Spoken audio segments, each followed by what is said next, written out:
राधे राधे दोस्तों, आज मैं आप सभी के लिए एक बुजुर्ग महिला की सत्य घटना लाई हूँ। एक बुजुर्ग औरत थी जो मर गई।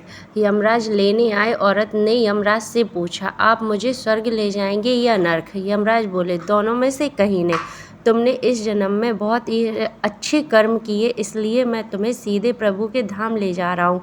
बुजुर्ग औरत खुश हो गई और बोली, धन्यवाद। मेरी आपसे एक विनती है, मैं यहाँ धरती पर सबसे पहले स्वर्ग और नर्क के बारे में बहुत सुना है, इसलिए मैं एक बार दोनों जगह को देखना चाहती हूँ। यमराज बोले, तुम्हारे कर्म अच्छे हैं, इसलिए मैं तुम्हारी यह इच्छा पूरी करता हूँ। चलो, हम स्वर्ग और नर्क के रास्ते से होते हुए प्रभु के धाम चलेंगे। दोनों चल पड़े। सबसे पहले नर्क आया। नर्क में बुजुर्ग औरत ने ज़ोर ज़ोर से लोगों के रोने की आवाज़ सुनी। वहाँ नर्क में सभी लोग दुबले पतले और बीमार दिखाई दे रहे थे। औरत ने एक आदमी से पूछा, आप सब लोगों की ऐसी हालत क्यों? आदमी बोला, तो और कैसी होगी? मरने के बाद जब से यहाँ आए हैं, हमने एक भी दिन खाना नहीं खाया। भूख से हमारी आत्मा तड़प रही है। बुजुर्ग औरत की नज़र एक विशाल पतीले पर पड़ी, जो कि लोगों के कद से करीबन 100 फीट ऊंचा होगा। उस पतीले के ऊपर एक विशाल चमचा लटका हुआ था। पतीले में से बहुत ही शानदार खुशबू आ रही थी। बुजुर्ग औरत ने उस आदमी से पूछा, इस पतीले में क्या है?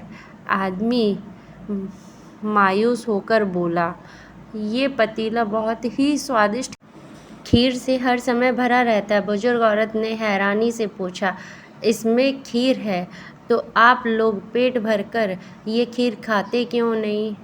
भूख से क्यों तड़प रहे हो? आदमी रो रो कर बोलने लगा, कैसे खाएं? ये पतीला 100 फीट ऊंचा है। हम में से कोई भी उस पतीले तक नहीं पहुंच पाता। यह सुन बुजुर्ग औरत को उन पर तरस आ गया। सोचने लगी, बेचारे खीर का पतीला होते हुए भी भूखे से बेहाल हैं। शायद ईश्वर ने इन्हें यही दंड दिया होगा। अब यमराज बुजुर्ग औरत से बोले, चलो, हमें देर हो रही है। दोनों चल पड़े। कुछ देर चलने पर स्वर्ग आया। वहाँ पर बुजुर्ग औरत को सबके हंसने और खिलखिलाने की आवाज़ सुनाई दी। सब लोग बहुत खुश दिखाई दे रहे थे। उनको खुश देखकर बुजुर्ग औरत भी बहुत खुश हो गई। पर वहाँ स्वर्ग में भी बुजुर्ग औरत की नज़र वैसे ही 100 फीट ऊंचे पतीले पर पड़ी जैसा नर्क में था। उसके ऊपर भी वैसा ही चम्मच रखा हुआ था। बुजुर्ग औरत ने वहाँ लोगों से पूछा, इस पतीले में क्या है? स्वर्ग के लोग बोले, इसमें बहुत ही स्वादिष्ट खीर है। बुजुर्ग औरत हैरान हो गई और उसने बोला, पर ये पतीला तो 100 फीट ऊंचा है। आप लोग तो इस पतीला तक पहुंचते भी नहीं होंगे। उस हिसाब से तो आप लोगों को खाना मिलता ही नहीं होगा। आप लोग भूख से बेहाल होंगे। पर मुझे तो आप सब बहुत खुश लग रहे हो। ऐसा कैसे?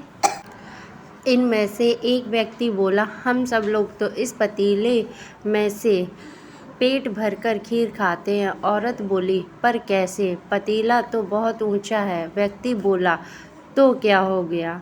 पतीला ऊंचा है तो यहाँ पर कितने सारे पेड़ हैं।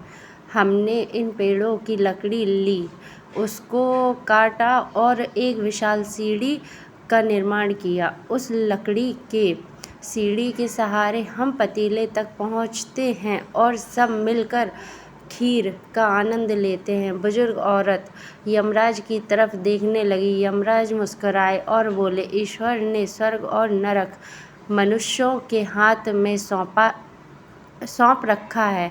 चाहे तो अपने लिए नरक बना ले, चाहे तो अपने लिए स्वर्ग। ईश्वर ने सबको एक समान हालातों में डाला है। उसके लिए उसके सभी बच्चे समान हैं। वह किसी से भेदभाव नहीं करता। वह नरक में भी पेड़ पौधे थे, पर वह लोग खुद ही आलसी हैं। उन्हें खीर हाथ में ही चाहिए। वह कोई कर्म नहीं चाहते, कोई मेहनत नहीं करना चाहते, इसलिए भूख से बेहाल, क्योंकि यही तो ईश्वर की बनाई इस दुनिया का नियम है। जो कर्म करेगा, मेहनत करेगा, उसी को मीठा फल खाने को मिलेगा। स्वर्ग के सपने छोड़ दो, नरक का डर छोड़ दो, बस आपकी वजह से किसी का दिल ना दुखे, इतना सोचो और बाकी सब कुदरत पर छोड़ दो। प्रेम से बोलो राधे राधे।